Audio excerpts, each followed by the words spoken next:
আসসালামু আলাইকুম। এখানে আমরা কিভাবে ওয়ালেট সেট করব, উইথড্র ওয়ালেট কিভাবে সেট করব। প্রথমে আমরা এখানে যাব উইথড্রোর ভিতরে, তারপরে এখানে অ্যাড বিকাশ ব্যাংক অ্যাকাউন্ট নাম্বার এখানে ক্লিক করে প্রথমে তো উপরে লেখা আছে প্লিজ সাবমিট এ ব্যাংক, এখানে ক্লিক করব। ক্লিক করে কিসের মাধ্যমে আপনি উইথড্র নিতে চান, বিকাশ না নগদ, সেখানে আমরা আমরা বিকাশের মাধ্যমে সেখানে বিকাশ সিলেক্ট করলাম। সিলেক্ট করার পর এখানে আপনার নাম দিতে হবে, তো যে কোনো একটা নাম, আপনার নাম দিলে হবে। যা আমার নাম দিয়ে দিলাম, আমার নাম দিয়ে দিলাম এখানে। আর এখানে দিতে হবে আপনার ব্যাংক অ্যাকাউন্ট নাম্বার, ওকে, আপনার মোবাইল নাম্বার যে নাম্বারে বিকাশ নগদ খোলা আছে। তো আমার বিকাশ খোলা আছে যে নাম্বার, আমি সেটা দিয়ে দেবো।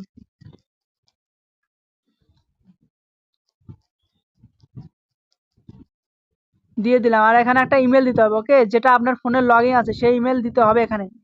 একটা ইমেল আমি দিয়ে দিলাম। আর এখানে দিতে হবে আপনার বিকাশ, যে উপরে দিয়েছেন না বিকাশ কার্ড যে সিলেক্ট করেছেন, এখানে বিকাশ যে সিলেক্ট করেছে এই বিকাশই এখানে নিচে লিখে দিতে হবে। একবার লাস্টে বিকাশই নিচে লিখে দিতে হবে, ওকে। এখানে আমরা আবার বিকাশ লিখে দেবো,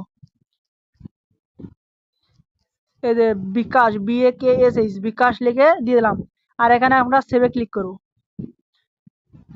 এখানে নাম্বার ভুল দেওয়া আছে জানো, নাম্বারে জিরো কেটে দেবো, ওকে। আমাদের এখানে জিরো দেওয়া যাবে না, এক থেকে শুরু করতে হবে, এক থেকে শুরু করতে হবে, ওকে।